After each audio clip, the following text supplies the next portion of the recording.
Welcome to Daily Dose Radio, a 5-minute devotional podcast studying the Psalms verse by verse. Broadcast from the ever-beautiful Sharonville, Ohio, on the sunny side of Cincinnati. Hey, welcome back to Daily Dose Radio. You know how I said I needed a door sound so that when you come into the Bible Bistro, it sounds like a screen door opening and closing, something like that. Boy, I really need that today because the verse today we're going to talk about talks about doors. This is Daily Dose Radio. It's fresh, it's organic, it's good for you. Come on in here, sit down. This is what we like to call the Bible Bistro, the freshest, the most organic on the internet, Daily Dose Radio. We're looking today at verses 7 and 8 of Psalm 24. Let me read those for you. Lift up your heads, O gates, and cause to be lifted up, O eternal doors, so the King of glory will come. Who is this King of glory? The Lord strong and mighty, the Lord mighty in battle. Now that's verses 7 and 8. I just wanted to go on because this is so poetic. It's almost lyrical. Of course, it's meant to be because this is a psalm, so it's written in that fashion. This is some fine Hebrew poetry we have right here. Now, we've talked about this week that introduction in 1 and 2. God pulls back. He's looking at the whole picture here. He's over the entire earth. It belongs to Him. Then we're kind of focused in a little bit on the redeemed man. Who is He? Well, we talked about that in 3 through 6. Now, today we begin this last section. We're going to talk about this Lord. Who is this Lord who's coming in? And, of course, we have the questions again, don't we? Lift up your heads, O gates, be caused to be lifted up, O eternal doors, so the King of glory will come.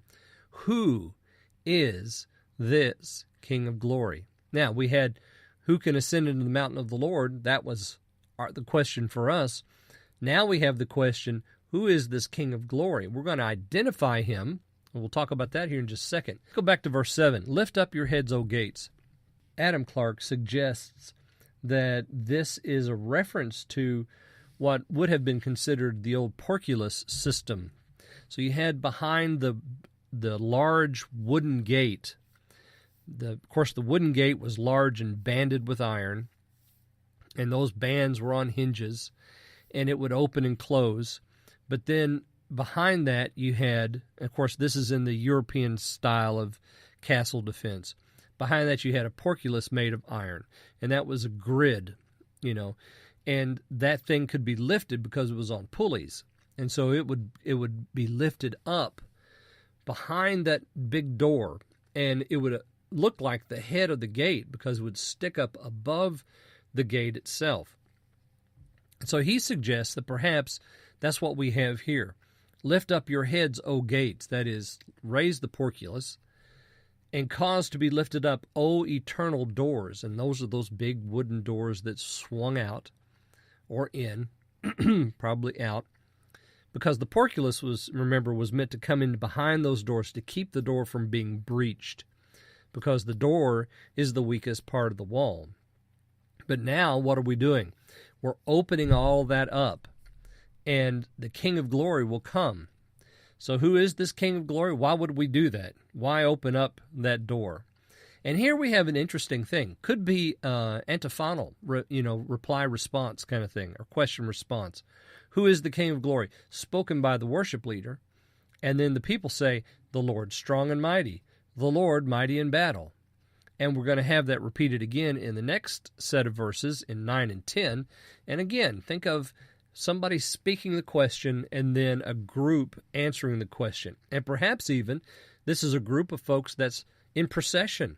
And perhaps we're walking into the city through the gate. And as we approach the gate, we say, be lifted up, O ye gates. Be lifted up, O ye eternal doors. So the King of glory is going to come. Well, who is this King of glory? And then you have this back and forth. And so as the gates are opened and the people walk through, they're celebrating the entrance, maybe of the ark. And so the King of glory is coming in. All right, we'll look tomorrow some more of this definition on Daily Dose Radio. Thanks for listening to Daily Dose Radio. I'm David Smith. The music today has been performed by the Bluegrass Experiment. Thanks again for listening. I'll see you next time on Daily Dose Radio.